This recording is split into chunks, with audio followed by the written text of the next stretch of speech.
ఓం నమ శివాయ, శ్రీమాత్రే నమః. ఇది చాలా మందికి కావాల్సిన ఉపాయం.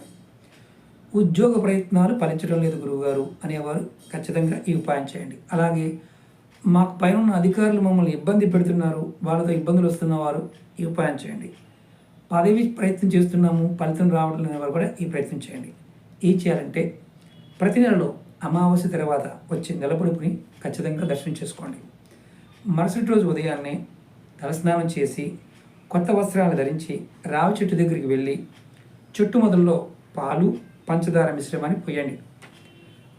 తర్వాత వెంటనే అక్కడ ఉన్న చెట్టు మొదట్లో కొద్దిగా మట్టి తీసుకొని దాన్ని గంధము సింధూరంతో కలిపి ఆ మట్టిలో కలపండి.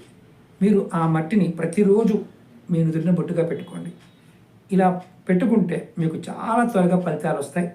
ఖచ్చితంగా ఉద్యోగం కూడా లభిస్తుంది. ప్రయత్నం చేయండి.